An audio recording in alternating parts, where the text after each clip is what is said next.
But now for Die Hard with a Vengeance, which is not in dissimilar vein to Bad Boys and is expected to be one of the summer blockbusters. It's the third in the Die Hard series, was directed by John McTiernan and, of course, stars Bruce Willis. The always excellent Samuel L. Jackson plays Willis's reluctant sidekick, and Jeremy Irons, who's clearly spent a lot of time in the gym and possibly as a result has turned prematurely blonde, is Simon, the diabolical villain. I spoke to Messrs. Jackson, Irons and McTiernan in Cannes last week.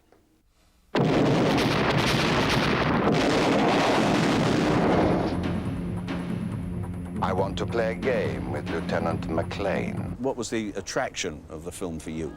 I've always loved the Die Hard genre. I've watched Die Hard 1 maybe 30 times, sometimes by accident, sometimes by design. I was very jealous of my friend Reginald VelJohnson for being in the first one, because I didn't get to audition for that part and I didn't know how he got that job. And I've always wanted to do an action picture. It's a fulfillment of a childhood dream. And they're probably going to end up having to we get need an this operation. phone for official police Do you business. mind? Honey, I'm a cop. I'm I need sorry, the phone but right now, please. ma'am. Get out the damn phone, lady. Police business. Hell, never. I can get used to this. This is another film with Bruce Willis, except in the last one, Pulp Fiction. Did you actually meet him on the set? Because you weren't in any scenes with him, were you? Well, I saw Bruce on set. Yeah. You know, the few times I was around when he was shooting. But here, I mean, you're his buddy. And aren't we're you? together. Yeah. A long time in this film. And plenty of action for you in it, jumping off things and hurtling Jumping around off things. I get to ride in a real fast car a lot. Some more wish fulfillment. You know, when we drive through Central Park, you know, I've been stuck on Park Drive and one of the cab drivers, just drive through these trees and get me where I'm going. So now I get to do it. Where the hell are you going, McClane? I told you 9th Avenue is the quickest way south. Stop all goddamn yelling. I know what I'm doing. Not even God knows what you're doing. They're headed east on 72nd towards the park. But Wall Street is south. Man, stop yelling at me. I got a bad headache. And the best way south is not 9th Avenue. It's through the park. Oh, dear. What's a nice boy like you doing in a movie like this? Showing that I'm not quite such a nice boy as you thought.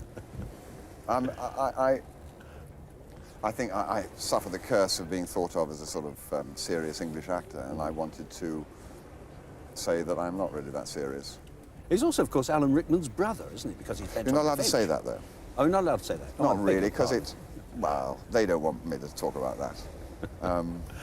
But I suppose we can, because no one watches your program, do they? No, absolutely not so. Only you and me. Yes, they, yeah, he is. But I thought this was a currency exchange. Oh, I think we'd go straight to the withdrawal. Jeremy was talking about that he should be having fun, and I suggested, well, suppose he doesn't look like a villain. Suppose he looks more like a rock impresario or something. And it was an utterly casual comment. It wasn't like I stayed up for weeks thinking about laying this pearl of wisdom on him or anything. But he came back 3 days later with blonde hair and blue contact lenses, and half the crew didn't recognize him. And we said, it's great, let's do it. You gonna blow it all up? That's the idea. There are some gentlemen in the Middle East who seem to think that they'll make a great deal of money. See the men safely off the ship, and I'll see you in the portside launch. The hell's all this got to do with killing McClane? Life has its little bonuses. It does get you to a very wide audience, doesn't it? Exactly. Which is not an insignificant matter, I would think. No, I would think not. I was just reading an article last week in the Hollywood Reporter about how African-American actors don't have an international appeal.